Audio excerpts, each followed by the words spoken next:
Bonsoir Monsieur Bonsoir. Mauduit, vous êtes une des gloires de France Culture. Les chiffres sont bons, mon Oui, ami. les chiffres sont bons, ça fait plaisir. Le cours de l'histoire tous les matins et continue comme ça. Merci. Mauduit. Alors depuis cet été, beaucoup de colère, beaucoup de désespoir en Haïti, des mouvements absolument incoercibles contre la violence et contre la misère.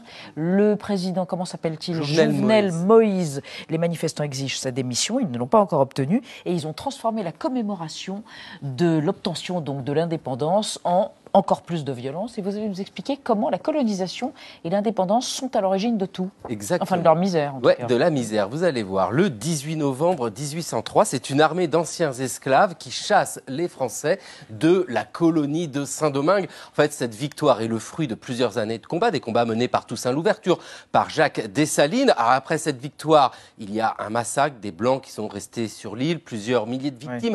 Ouais. Une page se tourne quand Haïti prend ce nom-là. Avant, c'était Saint-Domingue, ça devient Haïti. C'est le nom qu'on donne au moment où l'indépendance est proclamée. Alors en France, au même moment, Napoléon est empereur, deux rois lui succèdent, Louis XVIII et Charles X. Et bien, pendant toutes ces années, l'idée reste qu'un jour, l'île va revenir dans le giron français jusqu'en 1825. Oui, Charles X est sur le trône depuis à peu près une année et il prend une ordonnance qui concède l'indépendance à Haïti. Alors concède, vous voyez, factuellement, c'est déjà indépendant depuis 1803.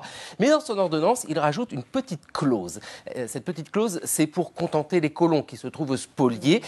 Haïti doit verser une indemnité de 150 millions de francs or. Alors Haïti, évidemment, ne peut pas fournir une telle somme et puis surtout, pas du tout envie de payer. Mais là, la France a deux superbes arguments. Alors le premier argument, c'est de dire, écoutez, on va arranger tout un système de prêts, des prêts avec des banques françaises, bien sûr. Puis le deuxième argument est beaucoup plus net, c'est que des bateaux de guerre sont envoyés et puis ils disent, si vous ne payez pas, on va bombarder. C'est pourquoi le président haïtien Jean-Pierre Boyer est contraint de payer, ça y est, la dette, donc 150 millions de francs or.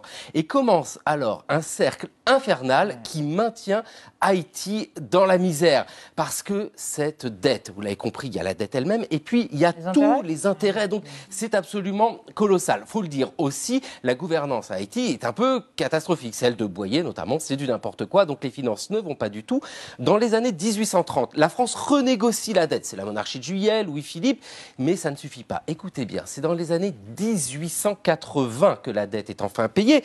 Donc l'indépendance, c'était 1803. Et les intérêts surtout, dans les années 1950 que les intérêts et les emprunts sont enfin payés. Donc vous voyez, une dette séculaire qui a maintenu Haïti, qui est une des causes qui explique cette misère persistante à Haïti. Alors bon, moi ce soir, je vous parle d'Haïti, je fais de mon mieux, mais pour parler d'Haïti, le mieux est d'écouter quelqu'un qui connaît à fond le pays, une chanteuse haïtienne, elle s'appelle Toto Bicinte.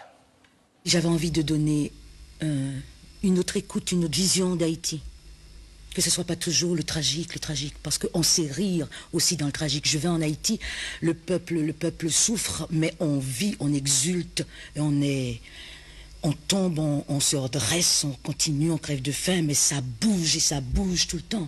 Quelle présence! Pleine d'énergie, Toto Bicinte. Waouh! Merci Xavier Mauduit.